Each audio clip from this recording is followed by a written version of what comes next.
2026-এর নির্বাচনে দলীয় কর্মীদের 215 আসনের টার্গেট বেঁধে দিয়েছেন দলনেত্রী মমতা বন্দ্যোপাধ্যায়। নেতাজি ইন্ডোরে উপস্থিত দলীয় নেতা কর্মীদের সামনেই অভিষেক বন্দ্যোপাধ্যায়ের কথা টেনে তিনি বলেছেন 2/3 মেজরিটি তো থাকবেই, তবে 215 আসনের কম কোনো মতেই নয়। একই সঙ্গে হুঙ্কার দিয়েছেন এবারের ভোটে বিজেপি, কংগ্রেস, সিপিএম এর জমানত জব্দ করতেই হবে। কিভাবে তৃণমূল লক্ষ্যমাত্রায় পৌঁছবে সেই বার্তাও দিয়েছেন দলনেত্রী। বলেছেন প্রথম কাজ ভোটার তালিকা পরিষ্কার করতে হবে, মানুষের সঙ্গে সংযোগ বাড়ানোর পাশাপাশি সংগঠনকে জোরদার করতে হবে। তিনি বলেছেন আর তাতেই বিজেপির পরাজয় হবে। বিজেপিকে আক্রমণ করে তিনি বলেছেন বাংলার সোনার হাঁস ভাবছে মেরে দিলেই ভোটে জিতবে, কিন্তু এই খেলা এত সোজা নয়। সে কথা বলে মমতা বন্দ্যোপাধ্যায় বুঝিয়েছেন 2026-এ বিরোধীদের 1 ইঞ্চিও জমি ছাড়তে দেবে না তৃণমূল কংগ্রেস। আর ওই 215 যেটা বলেছে, এখন আমাদের কাছে 220-21 আছে, বিজেপির থেকেও অনেকে জয়েন করেছে।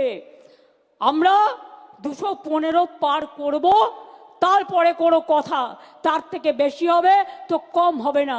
এবারেও বিজেপি যে সিট পেয়েছে সেটা পেতে দিলে চলবে না।